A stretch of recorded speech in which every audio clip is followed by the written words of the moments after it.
दोस्तों, जैसे कि स्क्रीन पे देख पा रहे हैं कि हाइब्रिड वाहनों की सब्सिडी पर रोक का कारण जो है ज़्यादा प्रदूषण है। ऐसी क्या वजह है जिससे कि इनकी रोक के कारण जो है ज़्यादा प्रदूषण हो रहा है? एक्चुअली और दूसरी चीज़ ये भी है कि ईवी वाहन पर भी ये हावी हो रहे हैं हाइब्रिड वाहन। अब केवल शून्य कार्बन उत्सर्जन को मिलेगा बढ़ावा, और क्या होता है हाइब्रिड कारें, ये सब हम जानेंगे। ठीक है, लेकिन इसके लिए आपको वीडियो को अंत तक देखना पड़ेगा। चैनल में पहली बार आए तो लाइक एंड सब्सक्राइब कीजिएगा, और इसीलिए इन्फॉर्मेटिव वीडियो इसी प्रकार से आपको मिलती रहें। तो बहुत ही कम लोग जानते हैं हाइब्रिड वाहन क्या होते हैं। चलिए शुरू करते हैं क्या होता है। ठीक है, वीडियो को अंत तक देखिएगा। तो ये है हाइब्रिड कारें। ठीक है, तो पहले आपको बता दूँ ये होती क्या है। जो स्ट्रॉन्ग हाइब्रिड कारें जो होती हैं वो पेट्रोल इंजन और बैटरी से चलती हैं। ठीक है, ये पेट्रोल और बैटरी दोनों से चलती हैं, जिनकी बैटरी खुद इंजन से चार्ज होती है। मतलब जब व्हीकल चलता है तो खुद ही इनकी बैटरी चार्ज होती है। वहीं प्लग इन हाइब्रिड कारों में बड़ी बैटरी होती है जिसे अलग से चार्ज किया जाता है।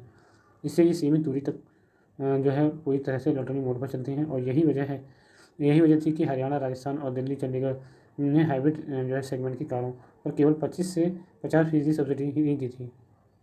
अब उसे भी वापस ले लिया जा रहा है। यूपी में इन वाहनों पर भी पंजीकरण शुल्क और रोड टैक्स में 10% सब्सिडी दी जाती है। 100% सब्सिडी दी जाती है। ठीक है, तो सब्सिडी है काफ़ी, लेकिन अब ये हटती जा रही है कुछ स्टेटों में। तो जानते हैं कि ईवी की जो घटती हिस्सेदारी और बढ़ते हुए प्रदूषण के चलते उस स्तरीय बैठक में तय किया गया है कि शून्य उत्सर्जन नीति के तहत स्ट्रॉन्ग हाइब्रिड तकनीकी को प्रोत्साहन न दिया जाए। केवल सब्सिडी की वजह से हाइब्रिड श्रेणी के वाहनों की बिक्री 2023-24 में जहाँ सिर्फ 2.7% थी, वहीं अब ये बढ़कर 59% हो गई है।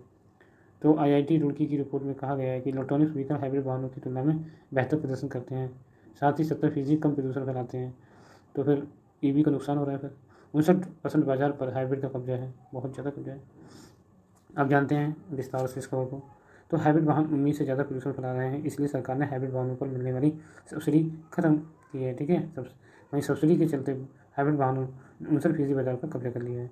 पिछले एक वर्ष में जहाँ 54,000 चार पहिया इलेक्ट्रॉनिक व्हीकल की बिक्री हुई, वहीं हाइब्रिड वाहनों की बिक्री 20,000 से ज़्यादा हुई।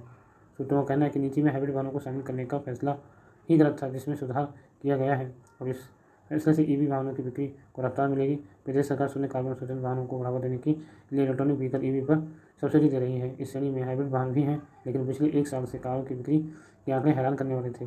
इस अवधि में देश में 14,350 ईवी कारें पंजीकृत हुई हैं। वहीं हाइब्रिड और स्ट्रॉन्ग हाइब्रिड की संख्या 20,568 रही है। साफ है कि सब्सिडी पाने वाले कारों में ईवी की हिस्सेदारी जहाँ 41% रही, वहीं हाइब्रिड, स्ट्रॉन्ग हाइब्रिड और प्लग इन हाइब्रिड कारों के आंकड़े 59% रहा है। तो आप जानते हो कि हाइब्रिड कारें और स्ट्रॉन्ग हाइब्रिड कारें क्या होती हैं। आई होप आपको वीडियो अच्छा लगा होगा। छोटा